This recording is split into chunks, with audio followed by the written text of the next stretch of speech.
Several years ago, I attended a private investigator convention or continuing education event. There was an author there by the name of Spencer Johnson who had written a book, Who Moved My Cheese? Amazing way to deal with change in your work and in your life. He cites Robert Burns, born 1759, died 1796. The best laid schemes of mice and men often go astray.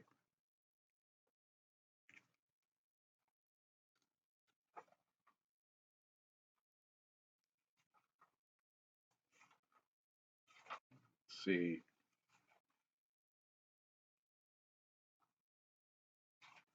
Apparently, they don't have chapters. Let's take a look at what this Dr. Spencer Johnson has to say. A gathering, Chicago. One sunny Sunday in Chicago, several former classmates who were good friends in school gathered for lunch, having attended their high school reunion the night before. They wanted to hear more about what was happening in each other's lives. After a good deal of kidding and a good meal, they settled into an interesting conversation.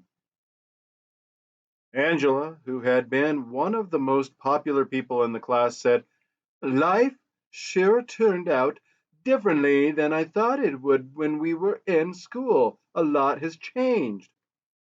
It certainly has, Nathan echoed. They knew he had gone into his family's business, which had operated pretty much the same and had been a part of the local community for as long as they could remember. So they were surprised when he seemed concerned. He asked, But have you noticed how we don't want to change when things change? Carlos said, I guess we resist changing because we're afraid of change. Carlos, you were captain of the football team, Jessica said. I never thought I'd hear you say anything about being afraid. They all laughed as they realized that although they had gone off in different directions, from working at home to managing companies, they were experiencing similar feelings. Everyone was trying to cope with the unexpected changes that were happening to them in recent years, and most admitted that they did not know a good way to handle them. Then Michael said, I used to be afraid of change. When when a big change came along in our business, we didn't know what to do, so we didn't adjust, and we almost lost it. That is, he continued, until I heard a funny little story that changed everything. How so? Nathan asked. Well, the story changed the way I looked at change. From losing something to gaining something. And it showed me how to do it. After that, After that, things quickly improved at work and in my life.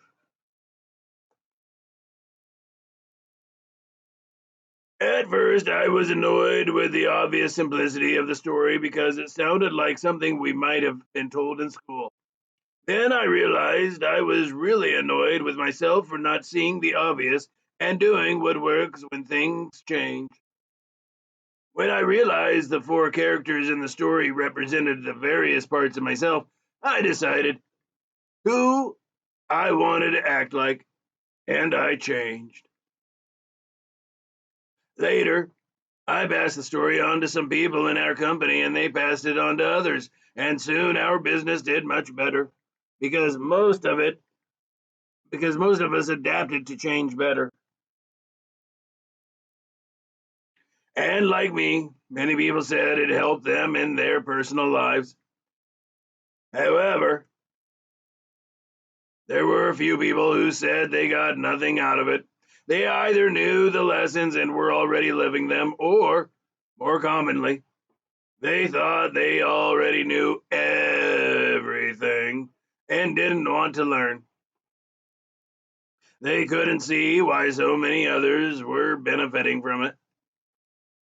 When one of our senior executives who was having difficulty adapting said the story was a waste of time, other people kidded him, saying they knew which character he was in the story, meaning the one who learned nothing new and did not change.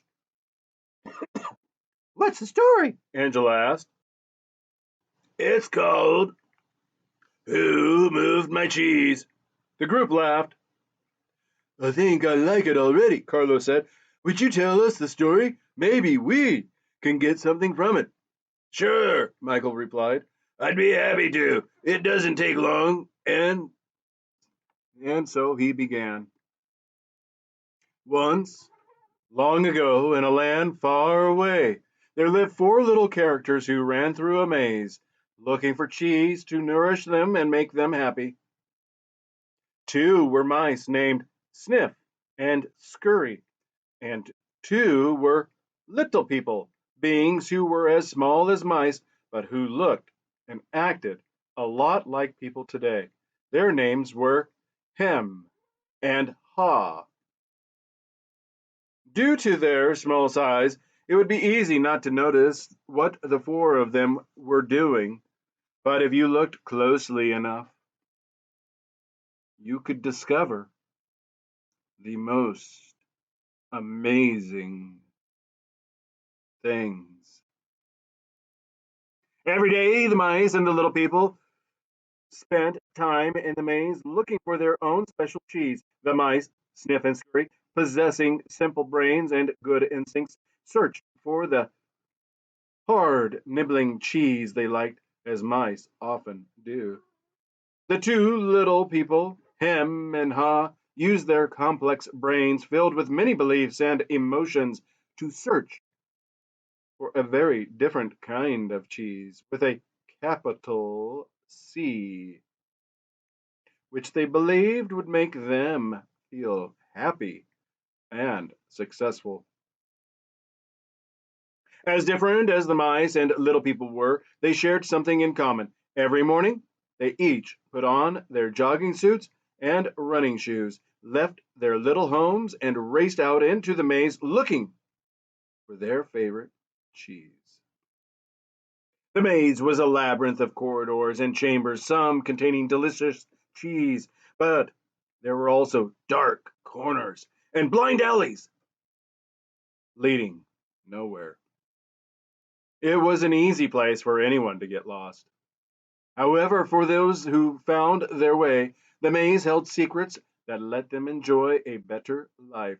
The mice, Sniff and Scurry, used the simple trial and error method of finding cheese. They ran down one corridor, and if it proved empty, they turned and ran down another. They remembered the corridors that held no cheese and quickly went into new areas. Sniff would smell out the general direction of the cheese using his great nose, and Scurry would race ahead. They got lost, as you might expect, went off in the wrong direction, and often bumped into walls, but after a while, they found their way. Like the like the mice, the two little people, Hem and Ha, also used their ability to think and learn from their past experiences. However, they relied on their complex brains to develop more sophisticated methods of finding cheese. Capital C, cheese. Sometimes they did well, but at other times their powerful human beliefs and emotions took over and clouded the way they looked at things. It made life in the maze more complicated and challenging.